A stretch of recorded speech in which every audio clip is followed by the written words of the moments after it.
Hello दोस्तों, how are you? कैसे हो आप? Hope doing good, keeping well, keeping safe. दोस्तों, आईसीएसआई ने एक प्रैक्टिस टेस्ट पेपर रिलीज किया है। It's humble request to all of you, सभी स्टूडेंट्स को बहुत बहुत ज़्यादा रिक्वेस्ट है कि इस पेपर को इग्नोर नहीं करोगे। मैंने क्विकली मैंने इस पेपर को मैंने रिकॉर्ड किया हुआ है, तो दोस्तों इसको आप देख के ही जाओगे, प्रॉमिस करोगे, वादा करोगे कि आप उसको देख के ही जाओगे। आई फील कि बहुत बार आईसीएसआई ऐसी प्रैक्टिस टेस्ट पेपर से as it is questions without even changing words and values मतलब वो ड्राफ्ट करती हैं। तो दोस्तों लेट्स स्टार्ट एंड बिगिन। मैं हाफ एन आवर 45 मिनट्स में इस वीडियो को कंप्लीट करूंगा। आप अगर रिकॉर्डेड देख रहे हो तो उसको अगर डबल स्पीड से भी देखोगे तो हार्डली 20-25 मिनट्स लगेगी। मैं ज्यादा टाइम नहीं लूंगा आपका। Let's start and begin. मैं डिसेंडिंग ऑर्डर से स्टार्ट कर रहा हूं। तो सबसे पहले मैं जो क्वेश्चन स्टार्ट करूंगा आपका क्वेश्चन नंबर 60। कौन सा स्टार्ट करूंगा? आपका क्वेश्चन नंबर 60। एक ही मिनट, जस्ट मैं एक मिनट, मैंने कुछ क्वेश्चंस और भी निकाले थे, मैं उसको भी इंटीग्रेट कर सकता हूं, बट पहले तो इसकी बात कर ले हम लोग। चलिए जी।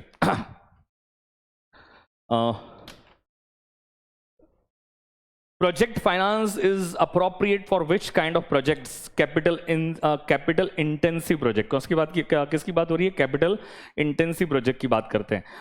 जब भी प्रोजेक्ट फाइनेंस होता है तो किसकी बात की जाती है? कैपिटल इंटेंसिव प्रोजेक्ट की बात की जाती है। Which of the following factors is most likely to explain why a company decides to increase its annual dividend? Company को एनुअल डिविडेंड इंक्रीज क्यों करना चाहिए? तो इसका करेक्ट ऑप्शन आएगा option C. A large proportion of its shares are owned by the institutional investors. Sir, institutional investors का मतलब क्या होता है? इंस्टीट्यूशनल इन्वेस्टर्स वो कंपनी होती है, वो ऑर्गेनाइजेशंस होते हैं that invest money on behalf of other people. तो जैसे कि म्यूचुअल फंड कंपनी ले लो। क्या म्यूचुअल फंड कंपनी क्या दूसरों के बिहाफ पे क्या पैसा इन्वेस्ट करती हैं कि नहीं करती हैं? हाँ, दूसरों के बिहाफ पे पैसा इन्वेस्ट करती हैं। तो ऐसे इंस्टीट्यूशनल इन्वेस्टर्स जो होते हैं वो दोनों इनकम पे फोकस करते हैं। शेयर मतलब उनके क्लाइंट की करंट इनकम मतलब डिविडेंड पे भी फोकस करते हैं और उनकी वेल्थ क्रिएशन पे भी फोकस करते हैं। तो option C is the correct option. Investors may be willing to pay premium, may be willing to, कौन सा क्वेश्चन हो गया? 60 हो गया, 59 हो गया, 59 done. Investors may be willing to pay a premium for a stable dividend because of the informational content of dividends, the desire of investors for current income and certain institutional considerations।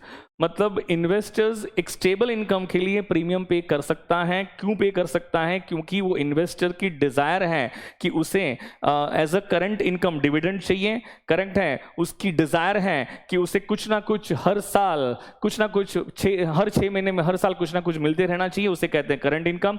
और institutional considerations मतलब वही कि जो institutional investors होते हैं वो उनके client की, उनके कस्टमर्स की करंट इनकम पे भी फोकस करते हैं, वो उनकी वेल्थ क्रिएशन पे भी फोकस करते हैं। इसीलिए option B is the correct options. Suppose you own 2 stocks, ध्यान से क्वेश्चन को देखना। Suppose you own 2 stocks A and B. In year 1 stock A earns 2%। बताओ फर्स्ट ईयर में स्टॉक ए कितना अर्न कर रहा है? 2% अर्न कर रहा है। And stock B earns a 9% return. कौन सा रिटर्न अर्न कर रहा है? 9% रिटर्न अर्न कर रहा है। In year 2 stock A earns 18% and stock B earns 11% return. Which stock has higher geometric average return? किसकी बात कर रही है? geometric average return की बात की है, geometric mean की बात कर रहा है। दोस्तों, एक होता है arithmetic mean, मतलब जो आप रेगुलर जो एवरेज निकालते हो ना उसे कहते हैं अरिथमेटिक मीन। दूसरा होता है ज्योमेट्रिक मीन। मान के चलो कि मेरे पास रिटर्न है, चलो 2% एंड 18%। कौन सा 2% एंड 18%? अगर मुझे उसका अरिथमेटिक मीन निकालना है तो मैं क्या करूंगा? 2 + 18। मान के चलो एक स्टॉक है जिसका रिटर्न क्या है? 2% है और 18% है। अगर मुझे उसका अरिथमेटिक मीन निकालना है मतलब एवरेज निकालना है तो मैं क्या करता हूं? 2 + 18 डिवाइडेड बाय 2। तो क्या मुझे उसका एवरेज मिलेगा कि नहीं मिलेगा? इसे अरिथमेटिक मीन कहते हैं। क्या कहते हैं? इसे अरिथमेटिक मीन कहते हैं। तो सर ज्योमेट्रिक मीन कैसे निकालते हैं? बहुत सिंपल सी बात है। मुझे बताओ स्टॉक ए का रिटर्न कितना देके रखा है? बोलो फटाफट। 2%। नहीं, स्टॉक ए का फर्स्ट ईयर का रिटर्न कितना है? 2%। स्टॉक ए का सेकेंड ईयर का रिटर्न कितना है? 18%। बताओ 2% का फैक्टर कितना होता है? 1.02। इसका मतलब क्या हुआ? अगर आज 1 रुपया इन्वेस्ट करेंगे तो 1 साल के बाद कितना मिलेगा? 1.02 मिलेगा। तो 2% का फैक्टर होगा 1.02। अगेन 18% का फैक्टर होता है 1.118। आपके पास 2 साल का रिटर्न दिया हुआ है तो पावर में आना चाहिए स्क्वायर 1/2। क्या आना चाहिए? 1/2। अगर आपके पास 3 साल का रिटर्न दिया होता तो पावर में क्या आता? 1/3। अगर आपके पास 4 साल का रिटर्न दिया होता तो पावर में क्या आता? 1/4। आई डोंट थिंक सो कि अब मैं कोई कॉन्सेप्ट समझाने आया हूं बेटा आपको यहाँ पे, बस आपको समझते हुए चलना है। करेक्ट है। अब इसको सिंप्लीफाई करना आपको आता है। अब कॉमन सेंस अप्लाई करके बताओगे, अगर रिटर्न फाइंड करना है तो क्या फैक्टर में से क्या -1 करना जरूरी होता है कि नहीं होता है? पावर में जब 1/2 होता है तो आप क्या करोगे? स्क्वायर रूट प्रेस कर दोगे तो क्या आपको आंसर मिलेगा कि नहीं मिलेगा? तो बताओ स्टॉक ए का ज्योमेट्रिक रिटर्न कितना हो गया? 9.71%। स्टॉक बी का, सिमिलरली स्टॉक बी का फर्स्ट ईयर का रिटर्न कितना था? 9%। सेकंड का रिटर्न कितना था? 11%। तो मुझे बताओ 9% का फैक्टर क्या होता है? 1.09। 11% का फैक्टर क्या होता है? 1.11।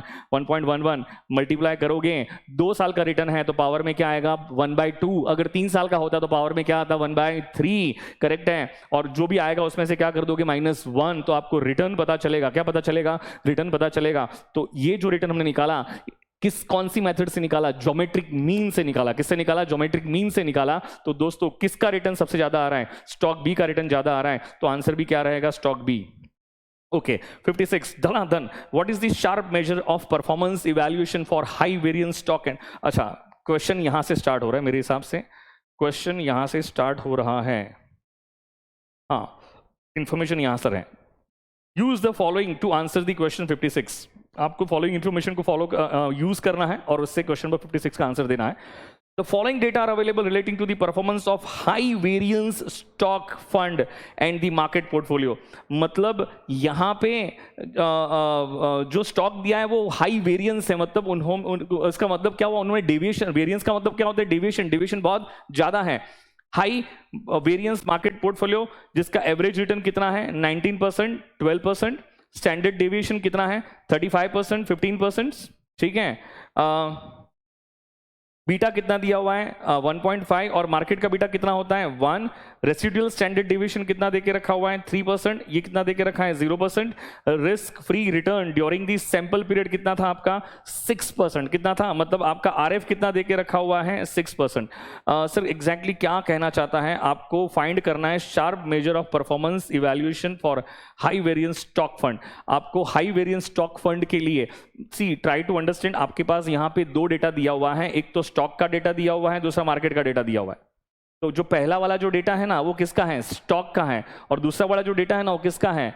मार्केट का है। और आपको शार्प मेजर, शार्प रेशियो किसके लिए कैलकुलेट करना है? स्टॉक के लिए कैलकुलेट करना है। किसके लिए कैलकुलेट करना है? स्टॉक के लिए कैलकुलेट करना है। उसका फॉर्मूला है, सिखाया है सारी बातें, expected return minus RF divided by standard deviation. तो मुझे बताओ एक्सपेक्टेड रिटर्न स्टॉक का कितना है? एक्सपेक्टेड रिटर्न कोई एवरेज रिटर्न के नाम से बुलाया जाता है, तो बताओ कितना है? 19%। तो क्या 19% माइनस आरएफ क्या 6% डिवाइडेड बाय स्टैंडर्ड डिविएशन? किसका स्टैंडर्ड डिविएशन? स्टॉक का स्टैंडर्ड डिविएशन कितना है? 35%। तो मुझे बताओ 35% लिखने की जरूरत नहीं है, तो क्या 0.3714 आएगा कि नहीं आएगा? Which is nothing but 37.14%। तो कौन सा ऑप्शन करेक्ट है? Option D is the correct option. थोड़ा स्पीड पकड़ेंगे।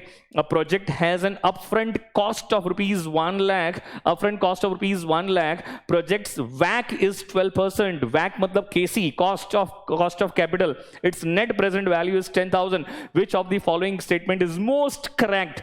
बराबर है। NPV पॉजिटिव है, NPV 10,000 होने का मतलब क्या हुआ? NPV पॉजिटिव है। कॉमन सेंस अप्लाई करके बताओ, अगर दोस्तों NPV पॉजिटिव होगा तो क्या IRR ग्रेटर देन KC होगा कि नहीं होगा? क्या PI ग्रेटर देन 1 होगा कि नहीं होगा दोस्तों? तो कौन सा स्टेटमेंट करेक्ट होगा? सेकंड वाला, the project internal rate of return is greater than 12%, which is nothing but KC, which is nothing but WACC, which is nothing but WACC। in the balance sheet amount of total asset is rupees 10 lakhs। Balance sheet में total assets कितने की है? 10 लाख की है। Current liabilities कितने की है? 5 लाख की है। कैपिटल एंड रिजर्व्स कितना है? 2 लाख रुपीज है। तो मुझे बताओ आपका कैपिटल एंड रिजर्व्स कितना हो जाएगा? 2 lakh rupees. What is the debt equity ratio? तो जितनी टोटल एसेट्स हैं क्या उतनी टोटल लायबिलिटीज होनी चाहिए कि नहीं होनी चाहिए? ऑफ कोर्स होनी चाहिए। आपके पास क्वेश्चन में करंट लायबिलिटीज की इंफॉर्मेशन देके रखी है, आपके पास शेयर कैपिटल एंड रिजर्व्स देके रखा हुआ है। डोंट यू थिंक दैट कि जो रिमेनिंग बैलेंस रहेगा क्या ये आपकी नॉन करंट लायबिलिटीज होगी कि नहीं होगी? लॉन्ग टर्म लायबिलिटीज होगी कि नहीं होगी? डेट होगा कि नहीं होगा? मुझे हाँ ना में आंसर करके बताओ। हाँ ये डेट होगा आपका। क्या होगा आपका? ये डेट होगा। तो ये आपका क्या बन जाएगा? डेट। और आपको फाइंड करना है डेट इक्विटी रेशियो। तो बताओ हमारा डेट कितना है, 3 लाख रुपीस का डेट है, तो 3 लाख डिवाइडेड बाय आपका share capital plus reserve and surplus कितना देके रखा हुआ है, क्या 2 लाख रुपीस देके रखा हुआ है, तो कितना आएगा 1.5 is nothing but 1.5 divided by 1 is nothing but 1.5 is to 1. तो option number B is the correct option. What is the when total current assets exceeds total of current liabilities it refers to gross working capital. क्या कहते हैं उसे, temporary तो नहीं, गलत. Gross working capital नहीं, gross working capital तो current assets हो जाती है, ये हो जाएगा आपका वर्किंग कैपिटल. क्या बन जाएगा आपका working capital. Which of the following would not be finance from working capital. Cash float, हाँ फाइनेंस हो सकता है, अकाउंट रिसीवेबल, क्रेडिट सेल्स, लेकिन कोई पर्सनल कंप्यूटर को फाइनेंस नहीं कर सकते हैं. क्या पर्सनल कंप्यूटर को क्या वर्किंग कैपिटल से फाइनेंस कर सकते हैं, क्या नहीं कर सकते हैं बेटा, नहीं कर सकते हैं. करंट रेशियो 4:1 है, नेट वर्किंग कैपिटल 30,000 है, अमाउंट ऑफ करंट एसेट्स बेटा मैं कैलकुलेशन नहीं कर रहा हूं. आई थिंक बहुत ही सिंपल सा क्वेश्चन है, रेशियो एनालिसिस का क्वेश्चन है, तो आपके लिए छोड़ देता हूं. तो इसका आंसर आ रहा है 40,000 rupees. If you as you increase the number of stocks in a portfolio the systematic risk will remain same. बेटा सिस्टमेटिक रिस्क तो नहीं, मुझे बताओ, हम लोग डाइवर्सिफिकेशन से रिस्क क्या होता है, मिनिमाइज होता है, लेकिन कौन सा रिस्क मिनिमाइज होता है, unsystematic risk. Systematic risk controllable है कि नॉन कंट्रोलेबल है, सिस्टमेटिक रिस्क नॉन कंट्रोलेबल है, सिस्टमेटिक रिस्क नॉन डाइवर्सिफाइबल है. डाइवर्सिफिकेशन से सिस्टमेटिक रिस्क कटता नहीं है, ना वो मिनिमाइज होता है ना वो कटता है, तो remain constant. The covariance of a market return with stock return is 0.008. तो कोवेरियंस किसका, मार्केट का एंड स्टॉक का, 0.008 है. Standard deviation of market return is 8%. Standard deviation किसका, मार्केट का. स्टैंडर्ड डेविएशन ऑफ स्टॉक किसका, standard deviation of stock is 11%. Stock का standard deviation कितना है, 11% है. You need to calculate the coefficient of correlation. क्या कैलकुलेट करना है आपको, कोएफिशिएंट ऑफ कोरिलेशन. फॉर्मूला क्या है, covariance of market and stock divided by standard deviation of market, standard deviation of stock. सारी इंफॉर्मेशन देके रखी है, सिंप्लीफाई करोगे तो आंसर आ जा रहा है 0.91. तो option B is the correct option. The expected market return is 15%. 15% मतलब आरएम देके रखा हुआ है. Risk free rate of return is 7%. 7% मतलब आरएफ देके रखा हुआ है. The expected return on stock is 17.40%. What is the beta of the stock, CAPM recollect करो. आपको एक्सपेक्टेड रिटर्न देके रखा हुआ है, फॉर्मूला क्या है, expected return is nothing but RF plus beta into bracket RM minus RF. आपके पास expected return देके रखा है, RF देके रखा हुआ है, RM देके रखा है, RF देके रखा है, तो क्या बीटा कैलकुलेट कर सकते हैं. बीटा सिंप्लीफाई करोगे तो कितना आ जाएगा, 1.30. Option D is the correct option. ये मैं एंड में डिस्कस करता हूं आपके साथ, एंड में डिस्कस करता हूं. थोड़ा स्लाइड एक्सप्लेनेशन देना पड़ेगा. Question number 46. Chand Communications CFO has provided the following information. The company's capital budget is expected to be 50 lakhs. मतलब कंपनी का कैपिटल एक्सपेंडिचर, मतलब कंपनी पैसा कहीं पे इन्वेस्ट करने वाली है, वहां पे कैपिटल एक्सपेंडिचर कितना लगेगा, 50 lakh.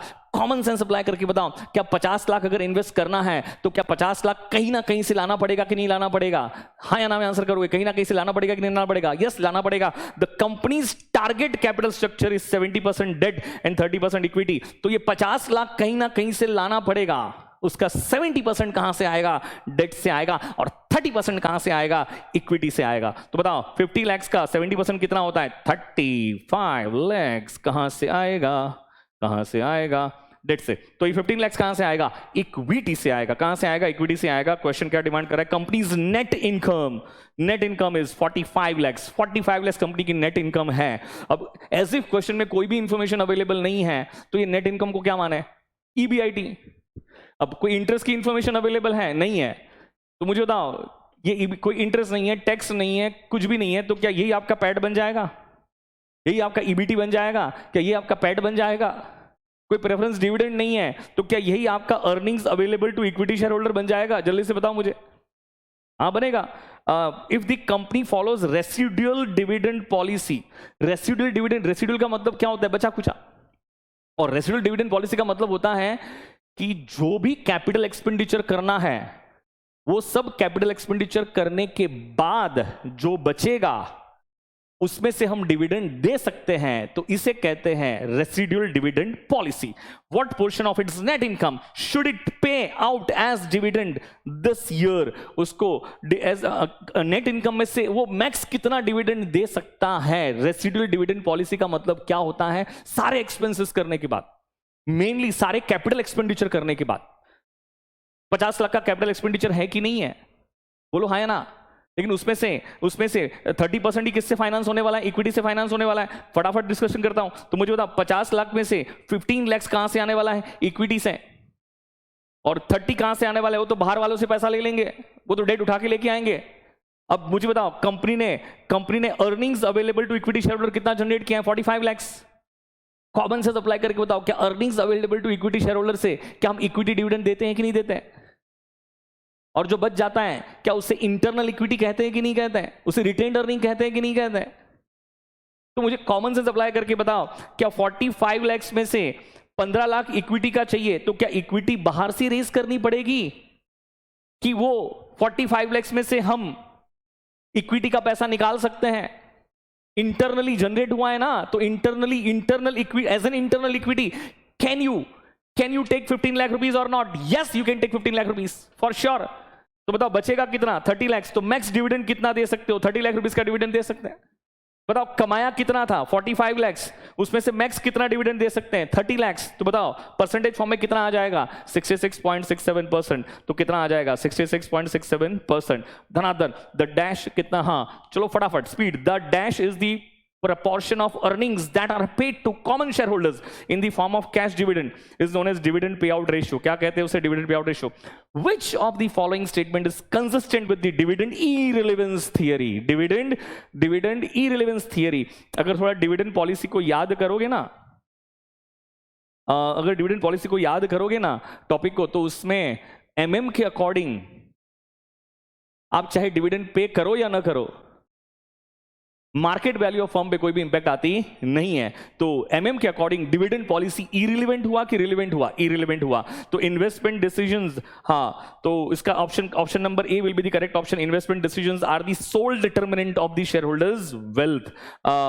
Question number 43, given the following two stocks A and B, जिसका कुछ रिटर्न देके रखा हुआ है, बीटा देके रखा है, बी का भी रिटर्न देके रखा है, बीटा देके रखा है। If the expected market rate of return is 0.09, मतलब 9%, आरएम देके रखा है, return from market, risk free rate of return is 5%, RF देके रखा हुआ है। Which security would be considered the better buy and why? Better buy and why?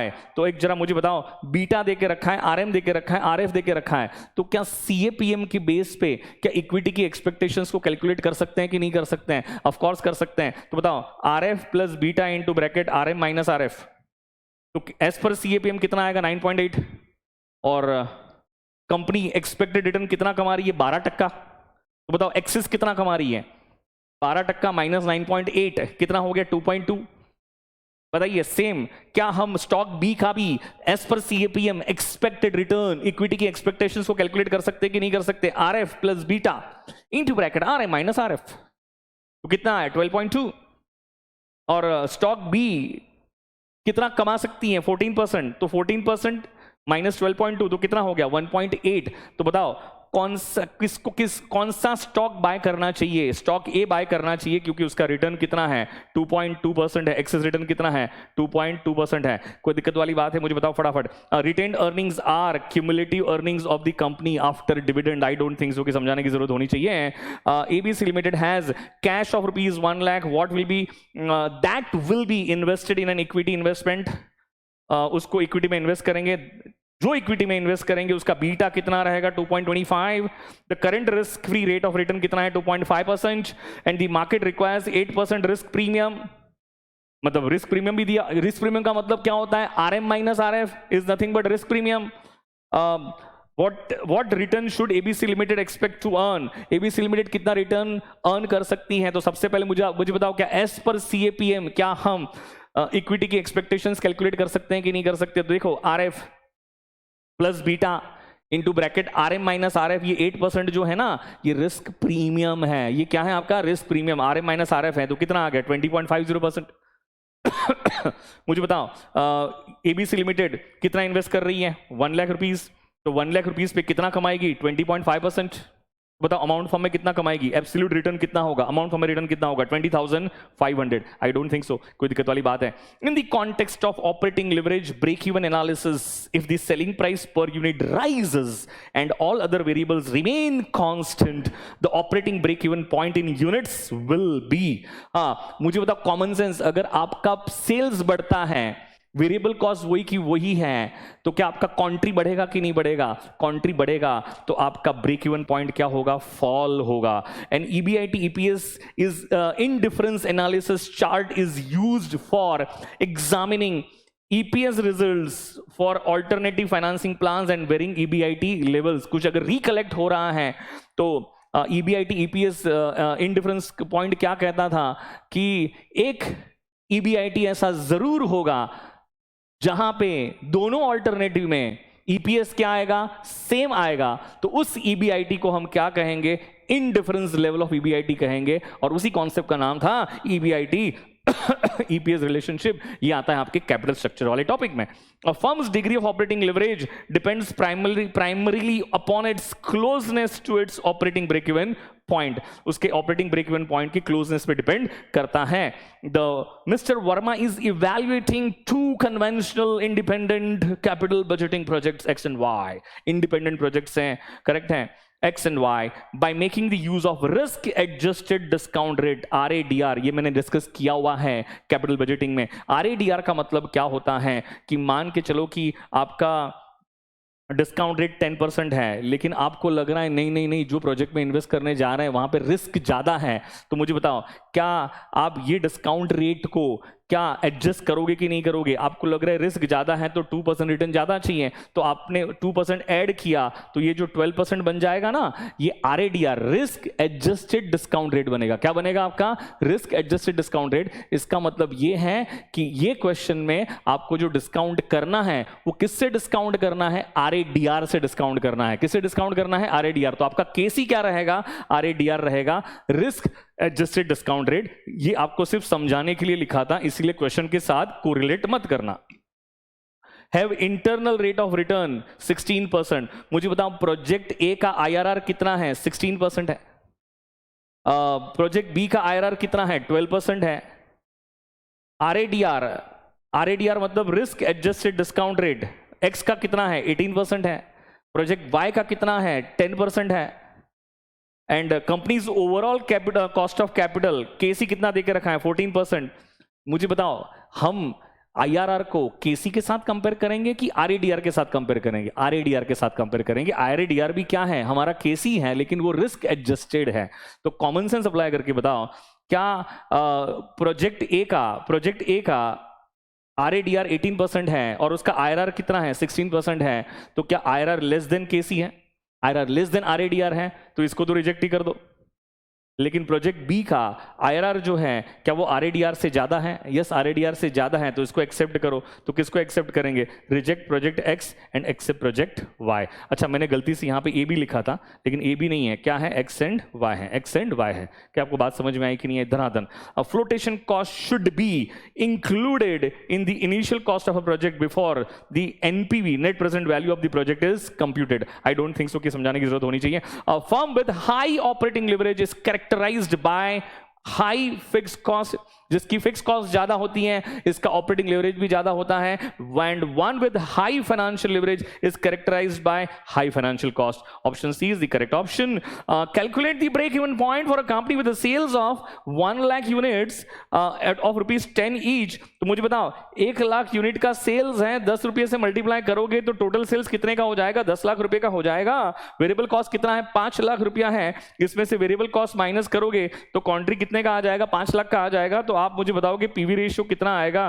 Contribution divided by cells which is nothing but 50%। कितना आ जाएगा आपका? 50%। तो आपको ब्रेक इवन पॉइंट फाइंड करना है। क्या फाइंड करना है? ब्रेक इवन पॉइंट फाइंड करना है। तो अब आप मुझे बताओगे फॉर्मूला क्या है? Fix cost divided by PV ratio. क्या क्वेश्चन में क्या फिक्स कॉस्ट रेडीमेड देके रखा हुआ है? 3 लाख रुपया देके रखा हुआ है, पीवी रेशियो निकाल दिया तो कितना आ जाएगा? 6 lakh rupees.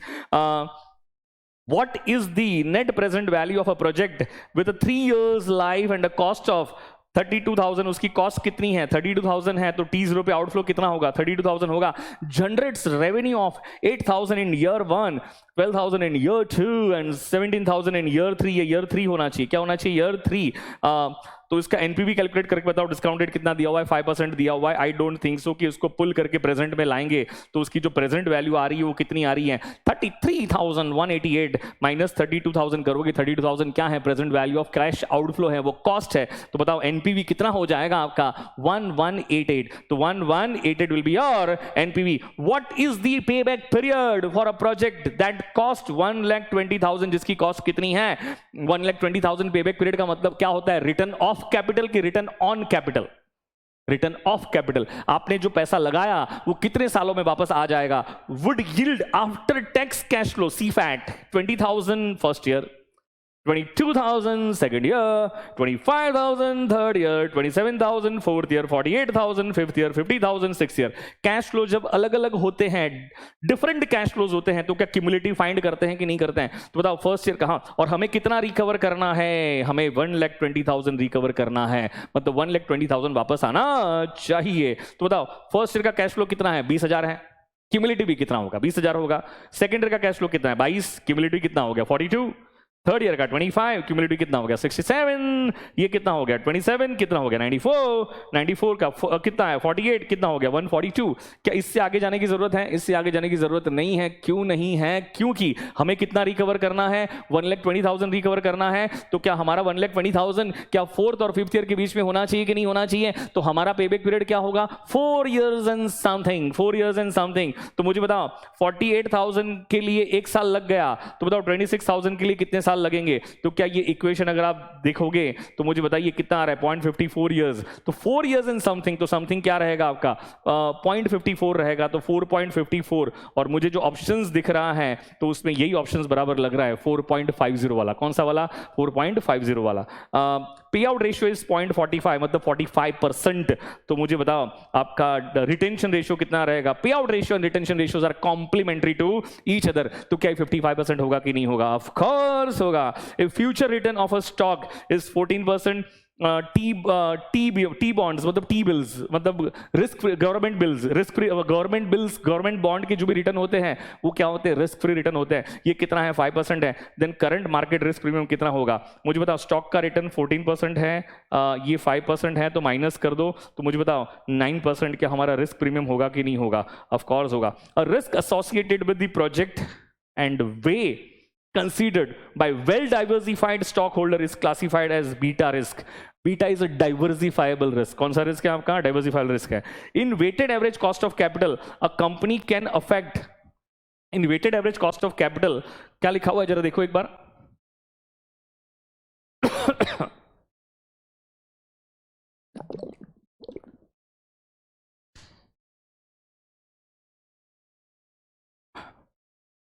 In weighted average cost of capital, a company can affect its cost of capital through policy of capital structure. Of course capital structure में चेंज करोगे तो आपके वैक पे तो इफेक्ट आएगी। डिविडेंड की पॉलिसी में भी चेंज करोगे तो वैक पे इफेक्ट आती है, और इन्वेस्टमेंट में चेंज करोगे तो वैक पे इफेक्ट आएगी। ऑल ऑफ दी अबव क्या आ जाएगा आपका, all of the above.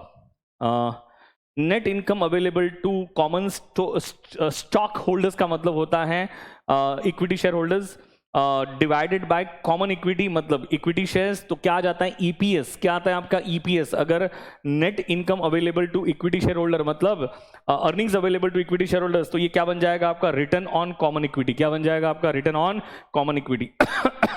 Common sense apply करनी पड़ती है बेटा कि कौन सा ऑप्शन चूज करना है। A portfolio comprises two securities, securities A and security B. The expected return from both securities 12% and 16% respectively determine the return of portfolio if security A constitutes 40% of total portfolio। मतलब आपका security ए में कितना investment हुआ है, 40%, 40%। तो बताओ B में कितना इन्वेस्टमेंट हुआ होगा, 60%। तो आपको फाइंड करना है एक्सपेक्टेड रिटर्न ऑफ पोर्टफोलियो। तो बताइए weights of A into expected return of A. क्या वेट्स ऑफ ए देके रखा है, yes. Expected return of A देके रखा है, yes. Weights of B, yes. Expected return of B, yes, तो कितना आ जाएगा 14.4%, this is correct option. Capital asset pricing model accounts for systematic risk, beta किसको अकाउंट करता है ये, बीटा, बीटा को सिस्टमेटिक रिस्क कहते हैं। A portfolio having to risky securities can be turned riskless if the securities are completely negatively correlated। अगर excuse me, अगर दोनों में 100% नेगेटिव कोरिलेशन होगा तो रिस्क जीरो हो जाएगा। क्या हो जाएगा? रिस्क जीरो, जो प्रैक्टिकल वर्ल्ड में पॉसिबल नहीं है। Risk of two securities with different expected return can be compared with risk of two securities with different expected return, रिस्क भी अलग है, रिटर्न भी अलग है, तो जब डिसीजन नहीं ले पाते हैं तो कोएफिशिएंट ऑफ वेरिएशन का कॉन्सेप्ट अप्लाई करते हैं। The following information is given in Suryansh limited, calculate the operating cycle period. Average stock of raw material देके रखा हुआ है, ऑपरेटिंग साइकिल पीरियड कैलकुलेट करना है। क्या कैलकुलेट करना है? Operating cycle period. तो उसका फॉर्मूला पता है क्या आपको? उसका फॉर्मूला है R plus W plus F plus D minus C. तो आपके पास ये सब चाहिए। आर मतलब आई डोंट थिंक सो, मुझे समझाने की जरूरत होनी चाहिए। Average stock of work in progress 3 lakh rupees, average stock of finish goods 1,80,000, average receivables 3 lakh, average payable मतलब क्रेडिटर्स है आपका 1,80,000, average raw material store purchase on credit and consumed per day 10,000, average stock of work in progress, average work in progress value of raw material committed per day 12,500, average cost of goods sold per day 18,000, average sales per day 20,000। हमें क्या calculate करना है? Operating cycle period calculate करना है। तो सबसे पहले are calculate करेंगे। आर का फॉर्मूला क्या है? Average stock of raw material which is 2 lakh rupees divided by raw material consumption per day. क्या हमारे पास रॉ मटेरियल परचेज और कंजम्पशन देके रखा हुआ है? जितना परचेज है उतना ही कंजम्पशन है, विच इज 10,000। तो आर कितना आ जाएगा? 20। WIP का फॉर्मूला क्या है? एवरेज स्टॉक ऑफ WIP, क्या वो क्वेश्चन में देके रखा हुआ है? Yes, 3 lakh rupees. कितना देके रखा हुआ है? 3 lakh rupees, 3 lakh rupees and divided by बोलो क्या आएगा? कॉस्ट ऑफ प्रोडक्शन पर पीरियड पर डे। तो क्या average work in progress value of raw material committed per day, क्या 12,500 देके रखा हुआ है क्या? तो कितना आ जाएगा? 24। फिनिश गुड्स, एफ का फॉर्मूला क्या है? Average stock of finish goods, क्या क्वेश्चन में देके रखा हुआ है? यस, डिवाइडेड बाय, बताओ क्या आएगा? COGS per day. तो क्या COGS क्या पर डे देके रखा हुआ है क्या? 18,000 रुपीज। तो क्या 10 आ जाएगा कि नहीं आ जाएगा? डेटर्स का फॉर्मूला क्या है? डी नहीं, डेटर्स का फॉर्मूला नहीं, डी का फॉर्मूला क्या है? एवरेज डेटर्स, क्या एवरेज डेटर्स क्या क्वेश्चन में देके रखा हुआ है क्या? यस, एवरेज रिसीवेबल्स देके रखा हुआ है डिवाइडेड बाय क्रेडिट सेल्स पर पीरियड। तो पर डे क्या देके रखा है? 20,000 रुपीज। तो ये भी आ गया। सिमिलरली सी आ गया, कितना आ गया? 18। इसको फॉर्मूला में अप्लाई कर दोगे तो आपका आंसर कितना आ रहा है? 51। तो 51 days will be the correct option. If company issues bonus shares, debt equity ratio, भाई बोनस शेयर्स इश्यू करने से ना कोई पैसा आता है ना कोई पैसा जाता है, तो remain unaffected. To increase a given present value, अगर आपको प्रेजेंट वैल्यू को इंक्रीज करना है तो डिस्काउंट रेट मतलब केसी हमारी कॉस्ट होती है, तो वो तो घटानी पड़ेगी ना, खर्चा घटाना पड़ेगा ना। केसी घटाओगे तो वैल्यू क्या होगी? इंक्रीज होगी। तो ये क्या आना चाहिए? डाउनवर्ड। पालो also industries has a debt equity ratio of 1.6 compared with the industry average of 1.4. This means that company has greater average financial risk with compared to other firms in the industry. उसका debt equity ratio कितना है? Company का खुद का 1.6 है और industry का कितना है? 1.4 है। तो मतलब कंपनी का खुद का फाइनेंशियल रिस्क क्या in comparison to other firms in the industry ज्यादा होगा कि नहीं होगा? होगा। इसलिए option D is the correct option. Dividend irrelevance hypothesis is implied in the MM model. MM नहीं कहा था कि dividend theory is irrelevant, correct है। Which combination of the following two statements A and R is correct? क्या लिखा है? विच combination of the following two statements is correct, मतलब question पूछ रहा है क्या करेक्ट है कि नहीं है, बताओ। A company should pay minimum dividend to its share holders, कोई रूल नहीं है डिविडेंड पे करने का, इक्विटी को डिविडेंड पे करने का कोई भी रूल नहीं है, तो ये तो गलत लग रहा है।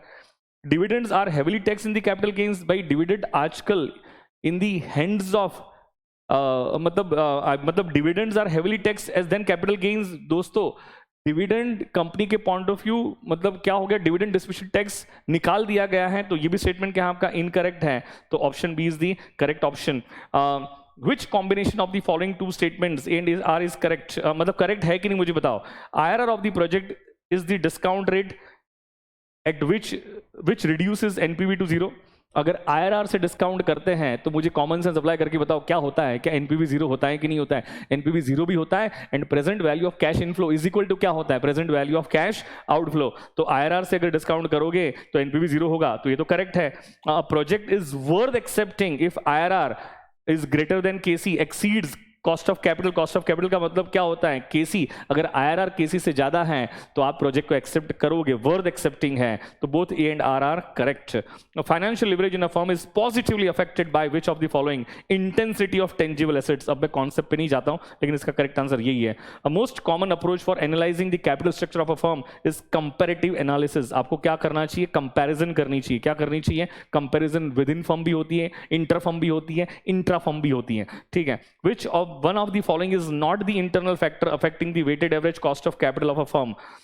कौन सा फैक्टर है जो केसी को अफेक्ट नहीं करता है. इन्वेस्टमेंट पॉलिसी अफेक्ट करता है, कैपिटल स्ट्रक्चर अफेक्ट करता है, dividend policy for sure affect करता है. तो कौन सा अफेक्ट नहीं करता है, मार्केट रिस्क प्रीमियम. कौन सा अफेक्ट नहीं करता है, मार्केट रिस्क प्रीमियम.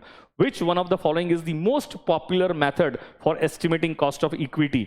हाँ, CAPM. CAPM याद करो, CAPM. अब उसके कुछ रीजंस हैं लेकिन अभी कॉन्सेप्ट के पीछे नहीं भागता हूं. Which one of the following is the most suitable coverage ratio for deciding debt capacity of a firm.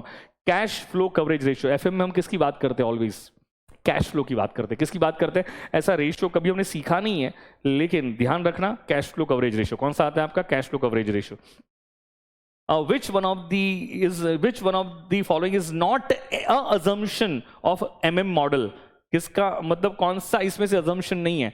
MM model में अगर कैपिटल स्ट्रक्चर में देखा होगा तो उसने अजम्पशंस क्या क्या दिए थे पता है क्या, no transaction cost, no taxation, correct है, no taxation, no tax, correct है. फिर रिस्क क्लास में डिवाइड करते थे, ये सब उसके अजम्पशंस थे. तो अजम्पशन, हाँ. परफेक्ट कैपिटल मार्केट का मतलब क्या होता है कि परफेक्ट कैपिटल मार्केट का मतलब क्या होता है, जहां पे कोई ट्रांजैक्शन कॉस्ट नहीं है, बायर्स एंड सेलर्स के पास 100% इंफॉर्मेशन अवेलेबल है. तो ऐसी कुछ कंडीशंस जब होती हैं, फुलफिल होती है, तो ऐसे मार्केट को हम क्या कहते हैं, परफेक्ट मार्केट कैपिटल कहते हैं. तो नो ट्रांजैक्शन कॉस्ट किसका पार्ट है आपका, परफेक्ट कैपिटल मार्केट का पार्ट है. इक्विवेलेंट रिस्क क्लास भी एक अजम्पशन है, एब्सेंस ऑफ टैक्स भी एक अजम्पशन है. तो कौन सा अजम्पशन नहीं है, डिविडेंड पे आउट रेशियो वाला अजम्पशन नहीं है. Who formulated the following model for estimating market price of equity shares.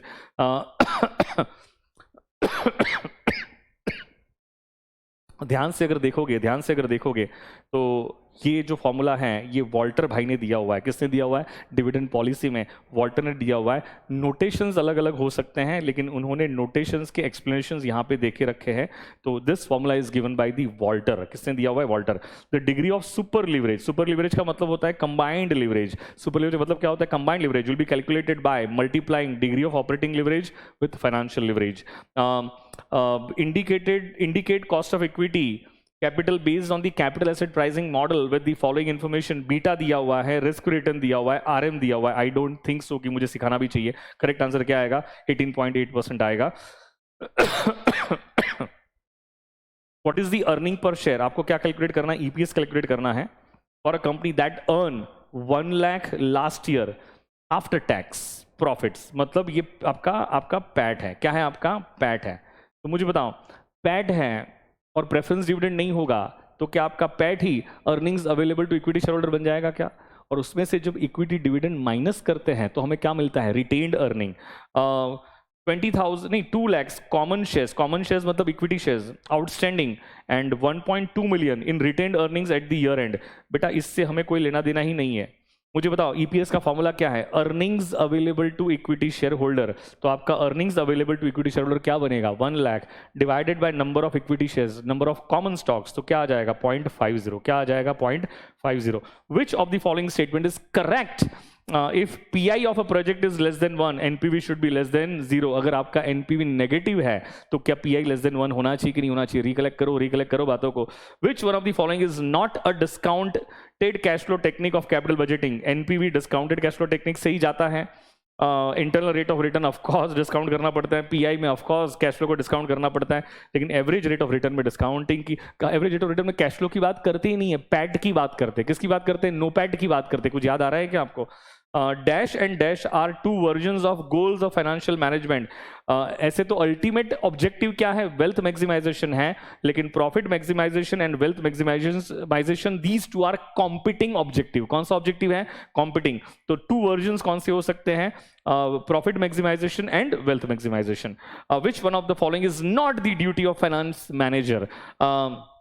Forecasting of cash flow of course yes, raising of fund of course yes, forecasting of profit of course yes, लेकिन कोई forecasting of business future ये finance manager का काम नहीं है। Share holder wealth in a firm is represented by the market price per share of the firms common stock. मतलब generally wealth, मतलब share holders की वेल्थ किससे डिफाइन होती है? मार्केट प्राइस से डिफाइन होती है। किससे डिफाइन होती है? मार्केट प्राइस से डिफाइन होती है। Number of equity shares multiply by market price per share. एक क्वेश्चन रह गया है एक्सक्यूज मी, एक क्वेश्चन जो मैंने बताया था कौन सा रह गया है? One question is remaining which is this one. Sir हो गया 1-2 मिनट। आपका लेक्चर है क्या अभी? अच्छा बस 1-2 मिनट। वेरी गुड क्वेश्चन, उन्होंने बहुत अच्छा क्वेश्चन ड्राफ्ट किया है, इसमें बहुत ही अच्छा क्वेश्चन ड्राफ्ट किया है। क्या लिखा हुआ है? Which of the following statements are true? मैंने आपको एक सिक्योरिटी मार्केट लाइन का कॉन्सेप्ट पढ़ाया था, ठीक है? मैं आपको एक बार रिकलेक्ट करवा देता हूँ और अपने आप आंसर दे दोगे, अपने आप आंसर दे दोगे, ठीक है? मैंने एक एग्जांपल क्रिएट किया हुआ है, इसको क्वेश्चन के साथ रिलेट मत करना, इस एग्जांपल के थ्रू आपको ये एमसीक्यू समझ में आ जाएगा, ठीक है? अब सुनना मेरी बात।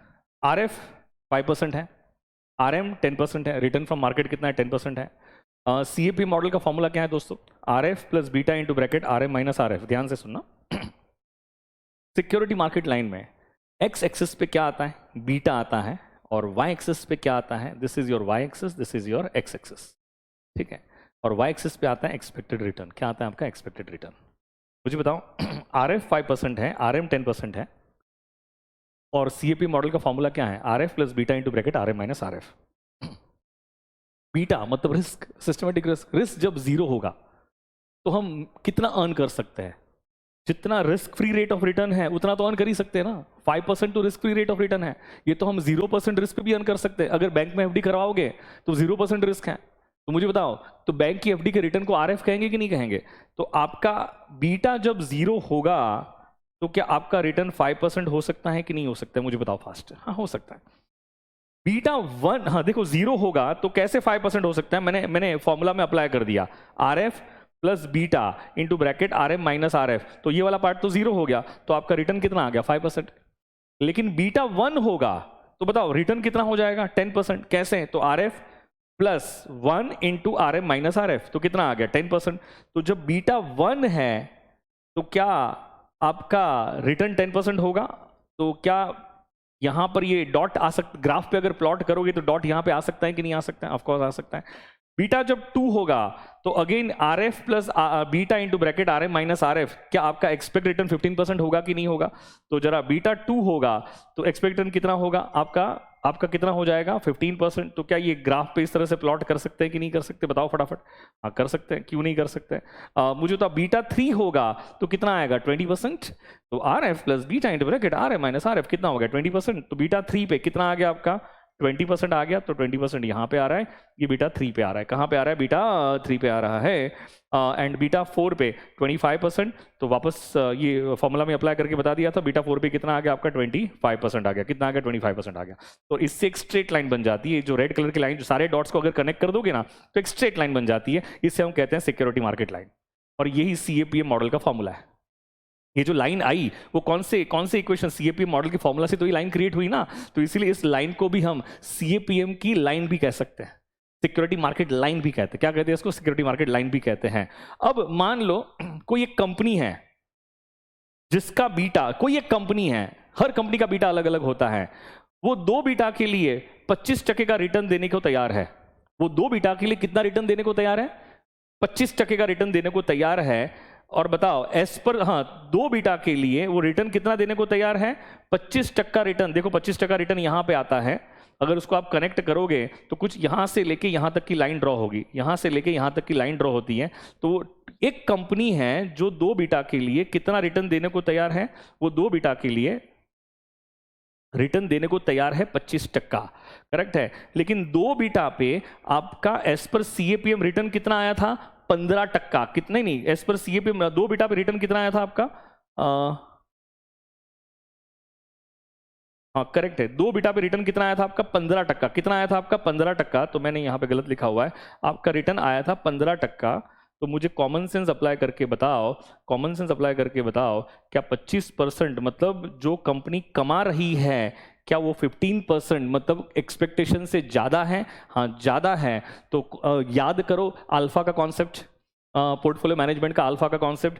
अगर expected return as per performance is greater than expected return as per CAPM, तो क्या ये सिचुएशन में क्या हमें सिक्योरिटी को बाय करना चाहिए कि नहीं करना चाहिए? ऑफ कोर्स बाय करना चाहिए। और बाय कब करते हैं? जब सिक्योरिटी अंडर प्राइज्ड होती है। ये सब मैंने एग्जांपल्स क्रिएट किए हुए। मान के चलो एक वाई लिमिटेड है, कंपनी है, उसका बीटा 4 है और 4 बीटा के लिए रिटर्न कितना देने को तैयार है? 10%।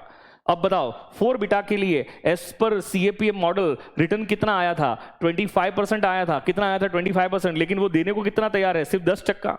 कितना देने को तैयार है? 10%। तो मुझे बताओ क्या ऐसी सिक्योरिटी बाय करोगे कि नहीं करोगे? नहीं करेंगे, क्योंकि जो आपको मिल रहा है वो एक्सपेक्टेशन से कम है। तो ऐसी सिक्योरिटी अगर आपके पास है तो उसको सेल कर देना। क्या कर देना? सेल। क्योंकि वो क्या रहेगी? आपकी ओवर प्राइज्ड रहेगी। क्या रहेगी? आपकी ओवर प्राइज्ड। तो मुझे बताओ सिक्योरिटी मार्केट लाइन के ऊपर अगर कोई सिक्योरिटी फॉल होती है तो क्या वो अंडर प्राइज्ड होगी? सिक्योरिटी मार्केट लाइन के नीचे अगर कोई सिक्योरिटी फॉल होती है तो क्या वो ओवर प्राइज्ड होगी कि नहीं होगी? तो दोस्तों मुझे कॉमन सेंस अप्लाई करके बताओ इसमें से कौन सा स्टेटमेंट करेक्ट होगा? Which of the following statements are true? The beta of a stock is primarily determined by the correlation with market. Yes, of course yes. Security fall above security market line are under valued, under priced. Yes. अगर SML के security market line के ऊपर आती हैं तो ये under valued होगी, नीचे आती हैं तो ये ओवर वैल्यूड होगी। मैंने समझा दिया आपको। Securities that fall below SML are under valued, ये गलत है। Securities that fall on SML have no intrinsic value. अरे भाई SML पे भी आएगी तो उसकी भी तो कुछ वैल्यू होती है ना, इस पे भी आती है तो उसकी भी तो कुछ वैल्यू होती है। तो ये भी स्टेटमेंट गलत है। The risk free rate of return defines where SML intersects Y axis. Intersect का मतलब होता है ऐसे कट करना। क्या करना? तो इसको कहते हैं इंटरसेक्शन। तो मुझे बताओ आपका ये 5% जो है वो किसको इंटरसेक्ट हो रहा है? ये वाई एक्सिस को इंटरसेक्ट हो रहा है। इंटरसेक्ट हो रहा है मतलब काटना, करेक्ट है। तो ये भी स्टेटमेंट करेक्ट है। ये भी स्टेटमेंट क्या है? करेक्ट है। तो 1, 2 एंड 5 ये तीन क्या है? करेक्ट है। दोस्तों मैंने पूरा पेपर डिस्कस कर लिया, जो कि बहुत ही क्विक डिस्कशन था। एग्जामिनेशन के एक दिन पहले का डिस्कशन था, तो मैंने पूरा कर लिया है। दोस्तों it's my humble request to all of you कि इसको देख के ही जाओगे, देख के ही जाओगे। कुछ नहीं तो आपका रिवीजन भी हो जाएगा। दोस्तों wish you all the best, do well in your examination. मिलते हैं, टाटा बाय, टेक केयर।